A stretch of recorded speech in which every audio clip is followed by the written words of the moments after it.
අයිබෝවන් අදත් සුපුරුදු පරිදි කැලුම් ජයසුමන YouTube channel එකට ඔබ උන්වහන්සේලා සිල් දෙනාම ඊටාම ආදරයෙන් ගෞරවයෙන් පිළිගන්නවා. අද මම කතා කරන්න බලාපොරොත්තු වෙනවා මේ නලින්ද ජයතිස්ස ගේ කතාවකුත් එක්ක මේ නව අධ්‍යාපන ප්‍රතිසංස්කරණ වලදී අපේ රටට සිද්ධ වෙන්නේ මොකද්ද? මේ අධ්‍යාපන ප්‍රතිසංස්කරණ නමින් මේ ගේන මර උගුල මොකද්ද කියන එකත් අපි කතා කරන්න බලාපොරොත්තු වෙනවා. ඒකෙදි අපි මේ නලින්ද ජයතිස්ස මෙන්න මේ කියන කතාව අහලා පොඩ්ඩක් ඒකටත් අපි උත්තරයක් දීලා නලින්ද ජයතිස්ස කියන කතන්දරේ පොඩ්ඩක් පැහැදිලි කරගෙනම අපි ඉස්සරහට යමුකෝ. මෙන්න මේ කියන කතාව පොඩ්ඩක් අහමුකෝ. පටන් ගත්තේ විනාඩි 5ක පත්තර සිරස්තල කියවන්න උනාට පත්තර මල්ලි දැන් එහෙම නෙවෙයි. පත්තර අයියලා මල්ලිලා විනාඩි 30 45 පත්තරේ සිරස්තලේ කියවන විතරක් නෙවෙයි තමන්ගේ අදහසත් එකතු කරලා කියනවා. අන්තිමට මොකද්ද කන්ටෙන්ට් එක කියලා නෙවෙයි වැදගත් වෙන්නේ අහගෙන ඉන්න කෙනාට ඔළුවට යන්නේ ඒ කියවන කෙනාගේ අදහස. ඒක නිසා දැන් මේ පත්තරේ ලිව්වට විතරක් හරියන්නේ නැහැ. ඔබට වගකීමක් තිබෙනවා ලියපු එක කියවන කෙනා කොහොම කියවයිද කියන එක. දැන් මම නම් ලිව්වා ඒවට මෙයා වැරදිද කිව්වෙකට වැඩක් නැත්තේ ඔබ ලියන එකෙන් ඔබගේ නම සහිත ආටිකල් එක තමයි මහ ජනතාවට යන්නේ. මෙන්න මෙහෙම දෙයක් වුණේ කියලා. විශේෂයෙන් සෞඛ්‍ය සම්බන්ධයෙන් එහෙම ලියනකොට යම් තැනකදී විශ්වාසය බිඳ වැටුනොත් ඒක හදන්න අමාරුයි කියලා මතක තියාගන්න. මේක සෙල්ලමක් නෙමෙයි. ඔබට වැඩ කරන්න සිදු වෙලා තිබෙන ජනතාවගේ විශ්වාසය මේ අවකාශයේ තියෙන සංඛ්‍යාත ආදී සියල්ලමත් එක්ක. මම සිද්ධියක් කියන්නම් මේ විශ්වාසයේ වට්ටනේ කොතරම් බරපතලයිද කියලා. මෙතනම ඉන්න නාලිකාවක් පහුගිය දවස්වල වාර්තා කරන නේද ප්‍රවෘත්තියක් ඉමුනෝග්ලොබිලින් ගැන. ඒ ඉමුනෝග්ලොබිලින් රටේ හරි ප්‍රසිද්ධයි. ඉමුනෝග්ලොබිලින් ගෙන්නපු ක්‍රියාවලිය ඒක අතිශය දෝෂ සහගතයි. ඒ කාලේ අපේ රටේ සාමාන්‍ය ක්‍රමවේදයට ඖෂධ ගෙන්නන ක්‍රමයක් තියෙනවා. හදිසි අවස්ථාවකදී ඖෂධ ගෙන්නන ඒත් නීති අනුකූල ක්‍රමවේදයක් තියෙනවා. ඒ ක්‍රම දෙකෙම බැහැරව බලපෑම් සහගතව තමයි ඒ ගනුදෙනු සිදු වෙලා තිබෙන්නේ. ඒක දැන් අධිකරණ විභාගෙමින් පවතිනවා. එතකොට දැන් එහෙම කෙනෙක් වැරදියට ඉමුනෝග්ලොබිලින් ගෙනල්ලා වංචාවක් කරයි කියන එකෙන් අදහස් වෙනවාද ඉමුනෝග්ලොබිලින් අපි ගෙන්නන්න ඕනේ නැහැ කියලා. හැබැයි යමෙක් ඒක වාර්තා කරනවා නම් අර ඇමතිවරයාට හිරේ නඩු පැවරිච්ච ඒ ඇමතිර නඩු වැටිච්ච ඉමුනෝග්ලොබිලින් යලිත් ගෙනල්ලා කියලා. ඒක අදහස මොකක්ද? ඒතර ඒ කියන්නේ අර ඒ හොරාට ගෙන්නපු හරි ඒ ප්‍රමිතියෙන් තොර හරි ඉමුනෝග්ලොබිලින් මෙන්න ආයෙ ගෙනල්ලා. ඇයි එහෙම වාර්තා කරන්නේ? මොකක්ද ඒකේ පරමාර්ථය? කාට ගහන්නද? කවුරු පෞසාවටපත් කරන්නද? නිවුස් එකක් තියෙනවා. ඒව මේ එකට එකතු කරලා වාර්තා කිරීම වාර්තාකරණය නෙවෙයි. ඕක ආපදාවිත් කළා. ඉන්දියානු සාගරයේ අවස්ථා කිහිපයකදී පහළ වායු ගෝලයේ කැළඹීම් කිහිපයක් ආවහම කාලගුණ විද්‍යාඥයන් ඒ අවස්ථාවේ ඒ தත්ත්වය කියනවා. එතකොට ඒ 3-4 එකතු කරලා එක ප්‍රවෘත්තියක් හදුවාට පස්සේ මොකද වෙන්නේ? සම්පූර්ණයෙන් ජනතාවගේ මනසට යන්නේ විකෘති සාගත ප්‍රවෘත්ති. මේවා විහිළුවට කරන වැඩ නොවේ. ඒවා විහිළුවක් හෝ සෙල්ලමක් හැටියට ගන්නත් අපි සූදානම් නැහැ. ජනමාධ්‍යවේදියෙක් අපිට වාර්තා කරා. ඒක නිසා අපි ප්‍රචාරය කරා කියන්න අත පිහදා ගන්න බෑ. මොකද අපේ රටේ මේ සියලු රූපවාහිනී නාලිකාවලට ඒ ලයිසන් එක ලබා දීලා තියෙන తాවකාලිකව අවසනාවකට අපේ රටේ ගොඩක් ශේෂ්ත්‍රවල නියාමනයක් තිබ්බට ජනමාධ්‍ය ලයිසන් එක ගත්තට පස්සේ ගත්තම තමයි දැනට ඒ ලයිසන්ස් එක දෙනකොට කන්ඩිෂන්ස් කීපයක් තියෙනවා. මහජන සෞඛ්‍ය සම්බන්ධයෙන් හානිදායක ප්‍රවෘත්ති ප්‍රචාරය කළොත් ඒ ලයිසන් එක යලි කැඳවීමේ බලයක් ජනමාධ්‍ය අමාත්‍යවරයාට තියෙනවා. හැම විෂයක්ම එහෙම දාලා නැහැ. ජාතික ආරක්ෂාව දාලා තියෙනවා. ජාතික ආර්ථිකය සම්බන්ධයෙන් කියනවා. මහජන සෞඛ්‍යත් කියනවා. එනිසා මෙතනින් එහාට කවුරු හරි මහජන සෞඛ්‍ය සම්බන්ධයෙන් විකෘති සාගත ප්‍රවෘත්ති ප්‍රචාරය කළොත් දැන්ට අපි කරමින් ඉන්නේ ලියුමක් යවලා ඒක නිවැරදි කරන්න කියන එක පමණයි. අනිවාර්ය වශයෙන්ම මේ ලයිසන් එක ලබා දීමේදී දීලා තියෙන කොන්දේසි අපි බලාත්මක කරනවා. එහෙම නැතුව රටක් ඉස්සරහට යන්න බෑ. ජනමාධ්‍ය කියලා කියන්නේ views සහ ratings නොවේ. මිනිසුන්ගේ ජීවිත කියන එකත් අපි මතක තියාගන්න ඕනේ. හරි හොඳයි. දැන් නලින්ද ජයතිස්ස හරි තැනකට ඇවිල්ලා තියෙනවා. නලින්ද ජයතිස්ස කියනවා views සහ ratings නෙමෙයි. ඒ වගේම ජනමාධ්‍ය සම්බන්ධයෙන් ඔහු බරපතල ඊටාම මේ බරපතල කතාවක් කියනවා. ඒ තමයි ජනමාධ්‍ය කියන්නේ මේකයි. ජනමාධ්‍යවල වගකීම මේකයි. පත්තර මල්ලිලා කියවන්න ඕන මේකයි. ඊළඟට දැන් ඔය මිලියන 2500 කර ප්‍රතික්‍රියක ගෙනල්ලා ලැබ් වලට හේමාස්සකින් ගෙනල්ලා කරපු තක්කඩි කම එහෙම ඒව කියන්න එපා. ඒව කියනක වැරදි. ඒව කිව්වහම නලින්ද ජයතිස්සට ටිකක් කරදරයි. මොකද අනුර කුමාර දිසානායකට උදව් කරපු මුදලායිලා ටික තරහ වෙනවා ඒව කිව්වහම. ඒව කිව්වහම රටේ ජනතාව කුලප්පු වෙනවා. ඊළඟට කල්පැනපු ප්‍රතික්‍රියක ගෙනල්ලා ලැබ් වල ජාතික රෝහලට දීපු ඒව සම්බන්ධව. එතකොට ඒව කියන්න එපා. ඒව කිව්වහම සෞඛ්‍ය සම්බන්ධව ජනතාවගේ ආරක්ෂාව සම්බන්ධයෙන් මොකද ජනතාවට නිදහසේ මැරෙන්න තියෙන අයිතිය තියෙනවනේ. ඒ කියන්නේ ජනතාවට ප්‍රශ්නයක් හිතේ තියාගෙන මැරෙන්න දෙන්න බෑ. ඉකුත් වූ දේවල් වලින් ටෙස්ට් කරලා එතකොට ඒව වැරදිලා ඒවට වැරදි බෙහෙත් කරලා වැරදි දැන් 10ක් අහු වුණානේ පහුගිය කාලේ අහු වුණානේ මේ ගෙනාපු කියන්නේ විස සහිත බෙහෙත් වර්ග ගෙනල්ලා ඔය නගරාධිපතිතුමිය කොළඹ නගරාධිපතිතුමියගේ මස්සිනා කෙනෙකුත් අහුනේ කතන්දරයට. දැන් මේ වගේ ඒවා එලිදරව් වුණාම රටේ ජනතාවට මේ වැරදි බාල බෙහෙත් විදගෙන නිදහසෙන් මැරෙන්න තියෙන ඒ අයිතියට බාධා වෙනවලු නලින්ද ජයතිස්සට. ඉතින් බලන්න නලින්ද ජයතිස්ස කල්පනා කරන විදිය. ඒක නිසා ඕගොල්ලෝ ඒව ගැන කියන්න එපාලු. ඊළඟට එතුමා මේ බලන්න කොච්චර හොඳට මේවා පැහැදිලි කරනවද කියලා. ඔහු කියනවා මේ ජාතික ආරක්ෂාව සම්බන්ධයෙන් තියෙන ඒවා එහෙම කියන්න එපාලු. ජාතික ආරක්ෂාව සම්බන්ධයෙන් වැරදි ප්‍රවෘත්ති පළ කරන්න හොඳ නැහැලු. මම දැන් ඕගොල්ලන්ට ප්‍රවෘත්ති කීපයක් නලින්ද ජයතිස්ස ශ්‍රීමතානන්ලා අනුර කුමාර දිසානායක ශ්‍රීමතානන් ටිල්වින් සිල්වා ආධ්‍යාත්මික නායකයා මේ කට්ටිය ලංකපත්තරේ ඔවුන්ගේ ලංකපත්තරේ පත් දාපු දැන් මේක කියනවා ඔහු කියනවා ජාතික ආරක්ෂාව ගැන හොඳ නෑලු කියන්න ජාතික ආර්ථිකය ගැන කියන්න හොඳ නෑලු මෙන්න බලන්න දැන් මේ කියනවා කවද්ද මේ දිනේ 2009 ජනවාරි 4 මේ 2009 ජනවාරි 4 කියන්නේ LTT යුද්ධයේ තීරණාත්මක අවස්ථාවක්. LTT යුද්ධය අවසාන වෙන්න යන මාස ගානේ කතන්දරයක්. එතකොට මේ මොහොතේ රටේ බරපතල තත්ත්වයක් තිබුණා. මොකද ලොකු බලපෑම් ප්‍රමාණයක් ජාත්‍යන්තර වශයෙන් විශාල බලපෑම් ප්‍රමාණයක් තිබුණා. දෙමළ ඩයස්පෝරාව බෙදුම්වාදී දෙමළ ඩයස්පෝරාව ලොකු බලපෑමක් කරමින් හිටියා.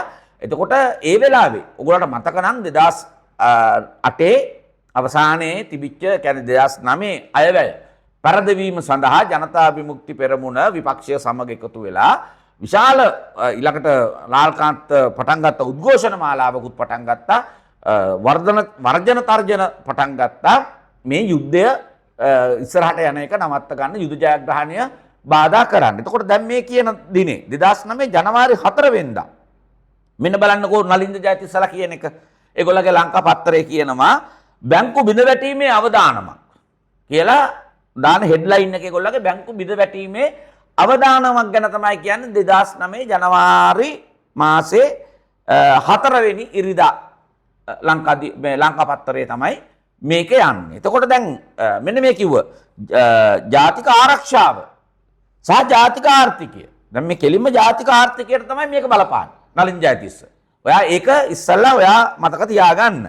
ඊළඟට එනවා එකක් 2009 ජනවාරි 25 ඉරිදා එනවා. ඔන්න එනවා නලින් ජයතිස්ස ජාතික ආර්ථිකයට බලපාන එකක්. ප්‍රභා කාම්බෝජයට පැන යයි. දැන් හමුදාව මොරාල් එකේ යනවා. දැන් තව පොඩ්ඩයි තියෙන්නේ අල්ලගෙන ප්‍රභාකරන් ජීවග්‍රහයෙන් අල්ල ගන්නවා හෝ එහෙම නැත්නම් යුද්ධයේදී ඝාතනය කරනවා හෝ මෙහෙම කියලා මොරාල් එකේ යනවා හමුදාව. යද්දී මෙහෙ ලංකපත්තරෙන් කියනවා ප්‍රභාකරන් දැන් ඕගොල්ලෝ අල්ලන්න ගියාට වැඩක් නැහැ. ප්‍රභාකරන් කාම්බෝජයට පැන ගිහිල්ලා කියලා නලින්ද ජයතිස්සලා කියනවා. එතකොට නලින්ද මම ඔයාගෙන් අහනවා මෙන්න මේ කියන ජාතික ආරක්ෂාව ගැන එකද ජාතික ආර්ථිකය ගැන එකද මේ සෞඛ්‍ය සම්බන්ධව එකද? ඒතර පළවෙනි එක ජාතික ආරක්ෂාව ගැන කාරණාවකට තමයි මේ ලංකපත්තරේ ක්‍රියාත්මක වෙලා තියෙන එදා. එතකොට ඔයාට පත්තර මල්ලි මොකක් හරි කිව්වහම පොඩි මොකක් හරි කතන්දරයකට මේ ඒකත් මුකුත් වැරදි දෙයක් කියලා නෑ. මේ ව්‍යංගයෙන් එයාට දැනුණා කියලා. ව්‍යංගාර්ථයෙන් එක්කෙනාට එකේමනේ තේරෙන්නේ. ඒතර ඒ ව්‍යංගයෙන් නෙමෙයි මේ කෙලින්ම කියලා තියෙනවා. ලංකපත්තරේ කෙලින්ම කියලා තියෙනවා ප්‍රභා කාම්බෝජයට පැන යයි කියලා. දැන් ඊළඟට නලින් ජයතිස්ස මෙන්න බලන්නකෝ.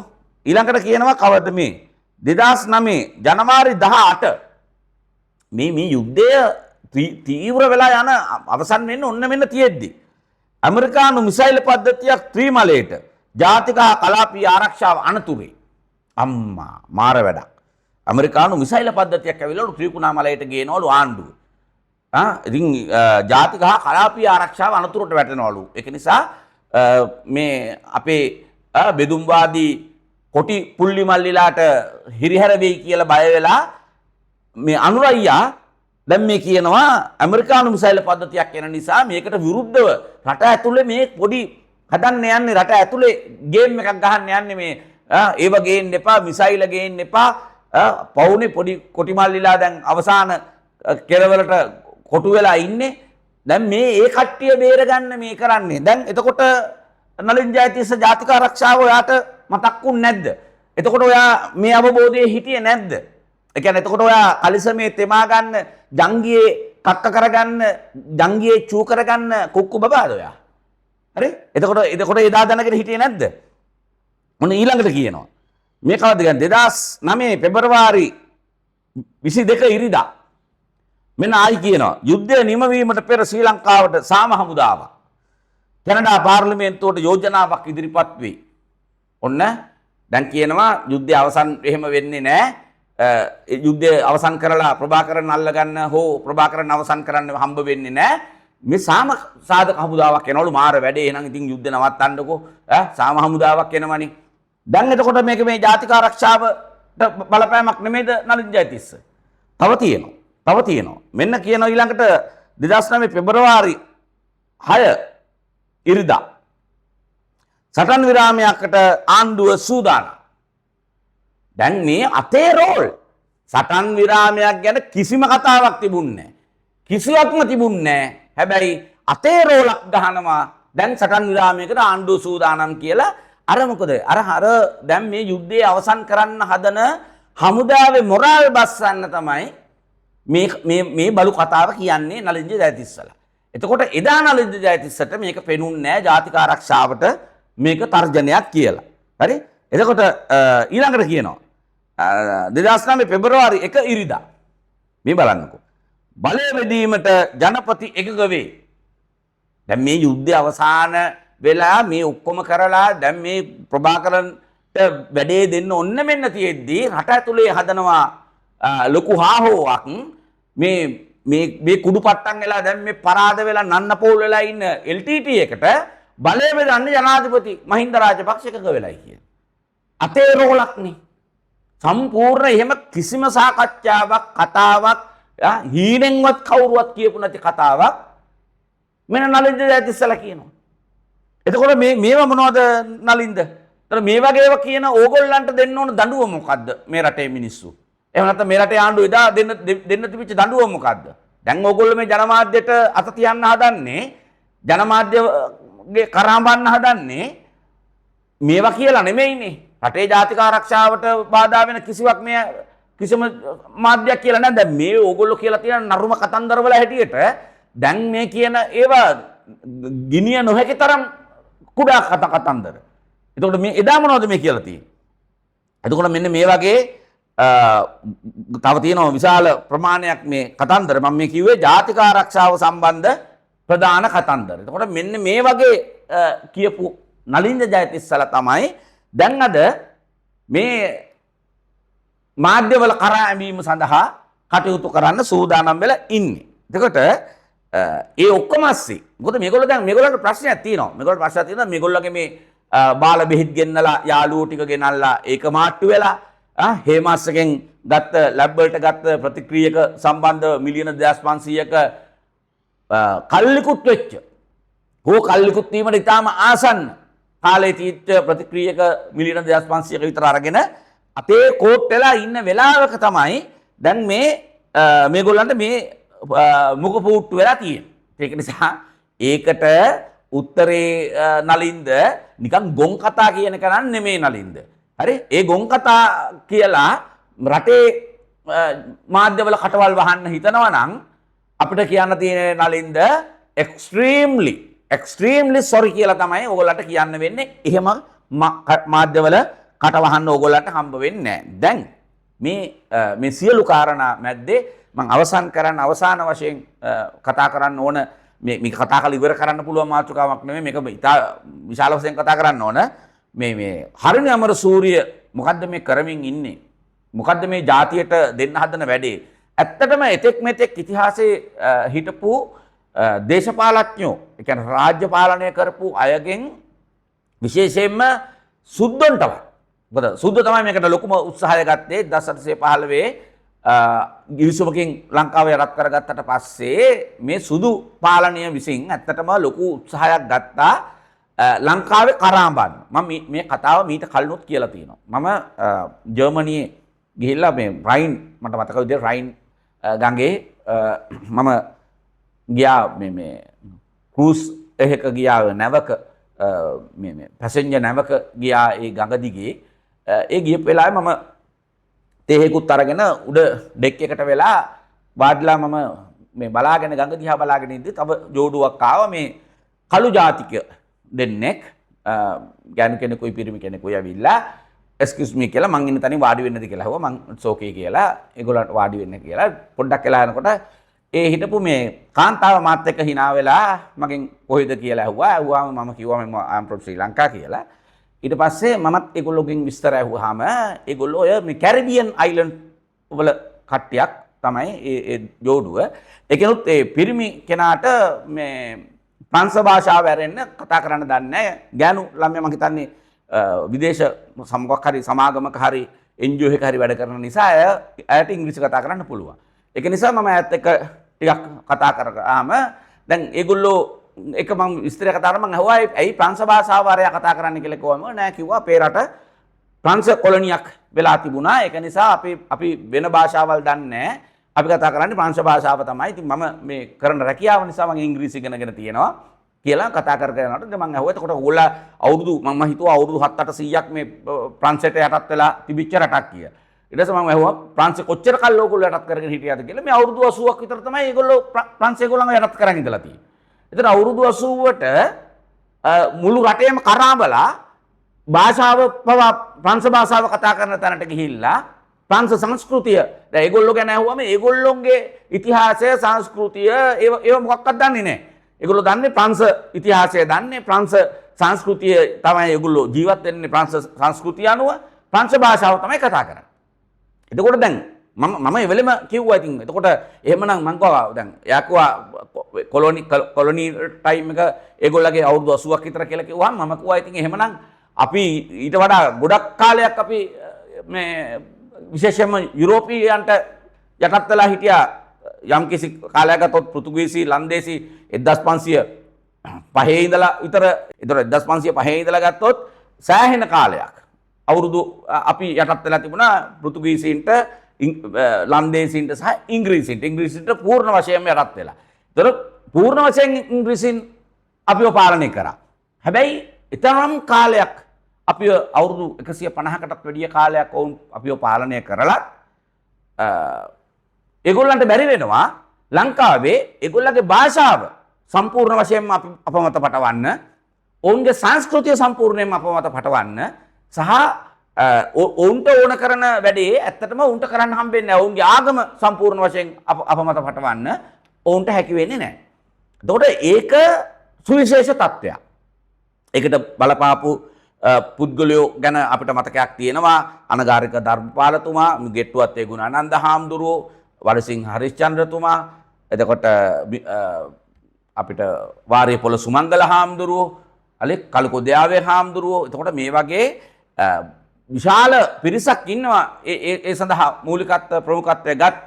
එතකොට සමහර අය ආගම් පවා මාරු කරලා ඉද්දී නැවත අනිත් පැත්තට කරකවා ගන්න අනගාരിക ධර්මපාලතුමා වගේ අය මැදිහත් වෙච්ච ඉතිහාස කතා අපි දන්නවා.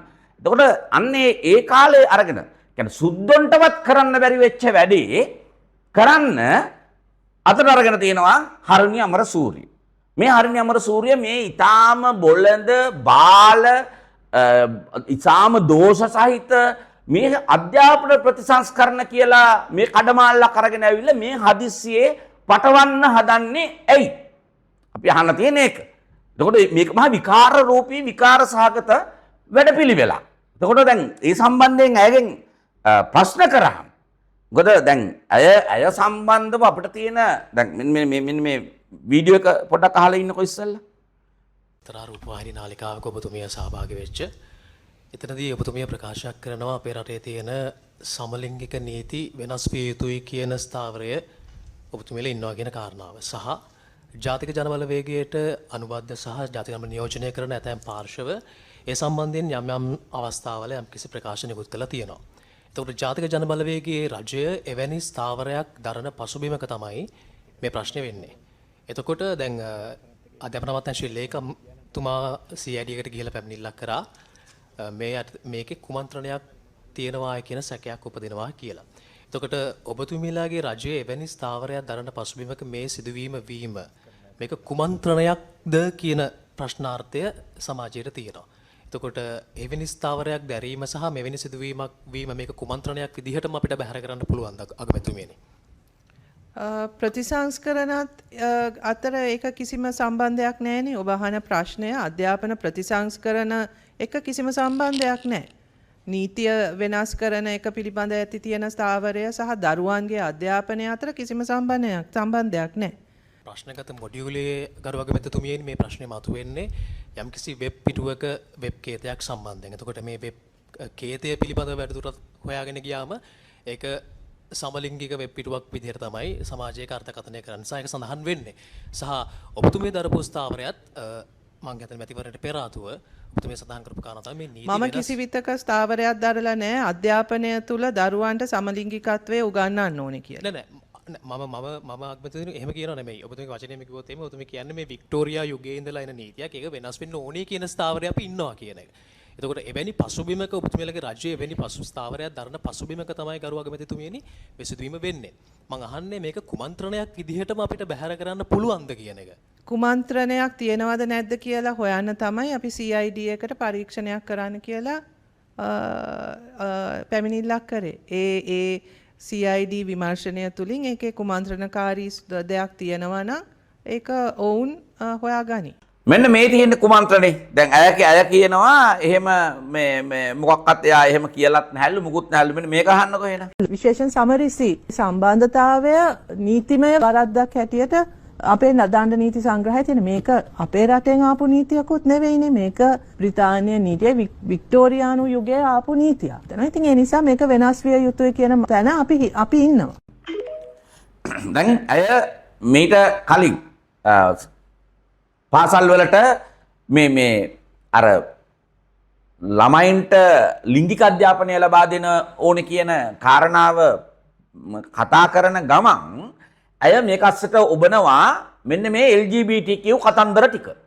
එතකොට අය එන්නෙම අය මීට කලින් දැන් අර කිව්වා වගේම අර වැඩසටහන කිව්වා වගේම ඊට වඩා ලොකු ක්ලිප් එකක් කියනවා LGBTQ සම්බන්ධව මේ සමරස ප්‍රජාව සම්බන්ධයෙන් ඇයට තියෙන කැක්කුම. මොකද ඇය ඒ සම්බන්ධ රාජ්‍ය නොවන සංවිධානයක් එක්ක කලින් වැඩ කරලා තියෙන නිසා ඇය මෙතනට ප්ලාන්ට් කරන්නෙම මේ USAID එක හරහා ෆන් කරපු වැඩසටහනක් කරා හරිනිව අමරසූරිය කියන ගැහැණිය ගෙනල්ලා ප්ලාන් කරන්නෙම ජාතික ජනබලවේගය ඇතුළට එහෙම නැත්නම් ජනතා විමුක්ති පෙරමුණ ඇතුළට. මොකද අනුර කුමාරට බලය ලබා ගැනීම සඳහා ඕන ගූවලකට පනින්න අනුර කුමාර පැකිලෙන්නේ නැහැ. අනුර කුමාර කියන්නේ තනිකරම පවර් පොලිටික්ස් කරන මිනිහෙක්. බලය ගැනීම හැර ඔහුට වෙන අනිත්‍යව වැඩක් නැහැ. ඔහුට එහෙම ප්‍රතිපත්තියක් තියෙන මිනිහෙක් නෙමෙයි. ඒක නිසා ඇය මේ බදා වැළඳගෙන ගන්නවා ඇය එනවා ප්‍රොජෙක්ට් එකක් අරගෙන. ඒක නිසා ඇය ඇවිල්ලා අගමැති ධූරයෙන් ඇය සැනසෙන්නේ නැහැ. ඇයට ඕනකම තියෙනවා මෙන්න මේ ජාතිය කරෑමීම සඳහා. ඒ කියන්නේ 1815 සුද්දොන්ට කරගන්න බැරි වෙච්ච වැඩේ. එදා සුද්දෝ දිවි හිමියෙන් උත්සාහ කරපු වැඩේ. 1818 ඌවවෙල්ලස්ස කැරැල්ලෙක් කුඩු පට්ටම් කරලා දසදහස් ගාණක් කැටි ගාලා මේ දරු පැටව පොඩි පැටියගේ ඉඳලා විනාශ කරලා 1848 මෙන්න මේ යුග වල ඔවුන් තුවක්කුවෙන් බයිනෙත්තුවෙන් කඩුවෙන් කරන්න ගියපු වැඩේ. ඔවුන්ට කරගන්න බැරි වෙච්ච වැඩේ කිරීම සඳහා ඒකේ අවතාරය 1815 සුද්දොන්ට කරන්න බැරි වෙච්ච වැඩේ ඒක කිරීම සඳහා ඒ අවතාරය හැටියට ඇවිල්ලා තමයි හරණි අමරසූරිය අද මේ කටයුත්තට අත දීලා උර දීලා තියෙන්නේ. එතකොට මේක තේරුම් ගන්න ඕනේ හුදෙක්ම අධ්‍යාපන ප්‍රතිසංස්කරණ කිරීම කියන කාරණාව නෙමෙයි මේ තමයි ජාතියක කරෑඹීම. මොකද අනිත් කිසිවක් නෙමෙයි. අනිත් කිසිවකින් ඒව කරන්න බෑ. මොකද දරු පැටව් පොඩි පැටව් ටික ඔවුන් එන්නේ එම්ටි බොක්ස් එකක්. දරුවෝ කියන්නේ එහෙමයි. ඔවුන් යම් කිසි දේවල් ප්‍රමාණයක් කුඩා කාලයේදී තමන්ගේ දෙමව්පියන්ගෙන් ගෙදරින් ඉගෙන ගන්නවා. ඉන්පස්සේ ඔවුන් වැඩිම කාලයක් ගත කරන්නේ පාසලේ. එතකොට මේ පාසලට මේ ගේන අධ්‍යාපන ප්‍රතිසංස්කරණ ඇතුලේ මේ මොකද්ද මේ කණ්ඩායම් කියන්නේ? මම අහන්නේ ඒක. මොකද්ද මේගොල්ලෝ මේ කියමින් ඉන්නේ මේ මොකද්ද මේ කියන ඊනියා අධ්‍යාපන ප්‍රතිසංස්කරණ කියලා කියන්නේ? දැන් දැන් මේගොල්ලෝ කියනවා මේක මේ ෆින්ලන්තේ ඉඳලා ආපු වැඩසටහන. ෆින්ලන්තේ වගේ රටවල් ඩෙන්මාර්ක් වගේ රටවල් මේ අධ්‍යාපන ක්‍රමය මේ මොඩියුල ක්‍රමය පාවිච්චි කරනවා කියලා. ඇත්ත. යම් කිසි රටවල් කීපයක් දෙක තුනක් ලෝකෙම අත්හදා බැලීමක් හැටියට මේක කරනවා. ඔවුන්ට කරන්න පුළුවන්. ඔවුන්ට කළ හැකි. ඔවුන්ට වැරදුනත් කිසි ප්‍රශ්නයක් නැහැ. මොකද ඔවුන් ඒ රටේ ඉන්න දරුවන්ට ඒ රටවල් ඉතාම දියුණු රටවල් ඔවුන්ට මේ අත්හදා බැලීම කරන්න පුළුවන්. මොකද ඔවුන් පුද්ගලයන් නිර්මාණය කරන්නේ තමන්ගේ රට ඇතුලේ කටයුතු වලට. එතකොට ඒ සඳහා නිර්මාණය කරන අය යම්කිසි වරදීමක් වුණත් ඒගොල්ලන්ට රිවර්ස් වෙන්න කාලය තියෙනවා. හැබැයි අපේ රටේ මේ වෘත්තීකයන් නිර්මාණය කිරීම සඳහා මේ අධ්‍යාපනය දෙන්නේ අපේ රටේම විතරක් නෙමෙයි. අපි විදේශ ශ්‍රමිකයන් හැටියට විශාල වශයෙන් විදේශ රටවල් වලට දැන් අද මේක අහගෙන ඉන්න අපේ විදේශ රටවල් වලට ගිහිල්ලා ඉන්න දොස්තර මහත්තුරු, ඉංජිනේරුවෝ සහ වෘත්තිකයෝ විදේශ රටවල් වල ගිහිල්ලා ඉන්න. ඔබ කල්පනා කරන්න. ඔබ ඔය රටවල් වල ඉඳන් ඔය රැකියාව කරන්න අවස්ථාව ලැබෙන්නේ අපේ මේ විවාහක සහ අධ්‍යාපන ක්‍රමේ තිබෙන දියුණු තත්ත්වය නිසා. ඒක නිසා සමස්තයක් හැටියට ගත්තොත් ලෝකයේ අනිත් රටවල් වලට වඩා ලංකාවේ දොස්තර කෙනෙක් විදේශ රටකට ගියාම, ඉංජිනේරුවෙක් විදේශ රටකට ගියාම, අපේ වෘත්තිකයෙක් විදේශ රටකට ගියාම තියෙන පිළිගැනීම ඉතා වැඩි. ඒ අපේ මේ පවතින අධ්‍යාපන ක්‍රමය ඇතුලේ. හැබැයි දැන් මේ මොඩියුල වලට දාලා මොකද්ද මේ දරුවන්ට කරන්න හදන්නේ? එතකොට මේ අධ්‍යාපන ක්‍රමය ඇතුලේ අවසානට දැන් මොකද්ද වෙන්නේ? ඒ කියන්නේ කිසිම ඇගයීමක් ලැබෙන්නේ නැහැ. කියන්නේ ඔහු දැන් තමන් පිළිබඳ තමාට ඇගයීමක් ලබාගෙන මම ගැන තේරුම් ගන්න නම් මම විභාගෙ ලිව්වට පස්සේ ඒකේ එන ප්‍රතිඵලය මත එතකොට මට තේරුම් ගන්න පුළුවන් මම ඊළඟට මම කරන්න ඕන මොකද්ද? මොකද මම එහෙනම් තව ටිකක් වැඩිපුර වෙහෙස මහන්සි වෙලා පාඩම් කරන්න ඕන. වැඩ කරන්න ඕනේ. එතකොට මගේ මෙන්න මේ ශේෂ්ත්‍රය දුර්වලයි කියලා අවබෝධයක් එනවා. බාර විභාග ටික තියෙනකොට පළවෙනි බාර විභාගය අසාර්ථක වෙනකොට දෙවෙනි බාර විභාගය අසාර්ථක වෙනකොට මට තේරෙනවා දැන් ඊළඟට තුන්වෙනි බාර විභාගයේ මම එතනට යන්න ඕනේ. ලකුණු වැඩි ප්‍රමාණයක් ගන්න ඕනේ. එතකොට මගේ මෙන්න මේ විෂය දුර්වලයි. දැන් මේ මොඩියුල ක්‍රමය හරහා සිද්ධ වෙන්නේ මොකද්ද? දැන් මේ ක්‍රෙඩිට් දෙන්නේ කවුද? ඒක කොහොමද ඒ ඇසස්මන්ට් එක කරන්නේ කොහොමද? එතකොට ඒක වෙන්නේ තනිකරම ගුරුවරයා මත. ඒ සබ්ජෙක්ට් එක උගන්වන ගුරුවරයා මත මේක තීරණය වෙනවා. එතකොට ගුරුවරයන්ට යම් කිසි විදියකට දෙමව්පියන්ට හැකියාව ලැබෙනවා බලපෑම් කරන්න. ඊළඟට දරුවන්ගේ සමහර අයගේ අපි කියමු කතා බහ කරන විදිය ගුරුවරයාට තියෙන රෙස්පෙක්ට් එක මේවා මත ළමයාට ලකුණු ලැබීමත් තීරණය වෙනවා. එහෙම වෙන්න පුළුවන් නේ ඕන තරම්. එතකොට මේ පුද්ගලයෙකු මත තැබීම වෙනුවට දරුවාගේ ජීවිතය පුද්ගලයෙක්ගේ අතේ තියෙන එකට වඩා විභාග ක්‍රමයක් ඇතුලේ අනිවාර්යයෙන්ම සාධාරණයක් ලැබෙන්න පුළුවන්. එතකොට මේක වෙන්නේ අමු මෝඩයෝ ටිකක් මැට්ටෝ ටිකක් නිර්මාණය කරලා අවසානයේ ඇඩ්වාන්ස් ලෙවල් වලට O level වලට ඇඩ්වාන්ස් ලෙවල් වලට ගියාම සම්පූර්ණම නන්නත්තර වෙන තත්ත්වයක් තමයි නිර්මාණය වෙන්නේ. කියන්නේ අධ්‍යාපනයේ තියෙන ගුණාත්මක භාවය ඉතා විශාල වශයෙන් පල්ලෙහාට වැටෙනවා. ඒක අපේ වගේ රටකට දරා ගන්න බෑ. ඒක හරි අවාසනාවන්ත තත්ත්වයක් බවට පත් වෙනවා. ඉතින් ඒක නිසා මේක සම්බන්ධව තියෙනවා කතා කරන්න ගොඩක් කාරණා තියෙනවා මේ සම්බන්ධයෙන් කතා කරන්න මේ මොඩියුල සම්බන්ධයෙන්. එතකොට මේක වෙන්නේ දැන් මේක කියනවා එක් විෂයක් සඳහා මොඩියුල වලින් ලකුණු 70ක් දෙන්නේ මොඩියුල වලින්ලු ඉතුරු 100 දෙන්නේ ගුරුවරයාට තමයි දෙන්නේ. කැමති එයා අධීක්ෂණය කරලා තමයි ඒක දෙන්නේ. ඊළඟට දැන් කොට්ටාස මට්ටමින් කලාප මට්ටමින් පළාත් මට්ටමින් තිබිච්ච ඒ වාර විභාග මේවා ඔක්කොම ටික අහෝසි වෙනවා. ඊළඟට දැන් මේ විධිමත් වාර විභාගයක් නැත්නම් කොහොමද ලකුණු දෙන්නේ? මම අර කිව්වා වගේ ඊටම සිල්ලර ආකාරයට තමයි ලකුණු ලබා දීම සිද්ධ වෙන්නේ. ඊළඟට දැන් මේකේ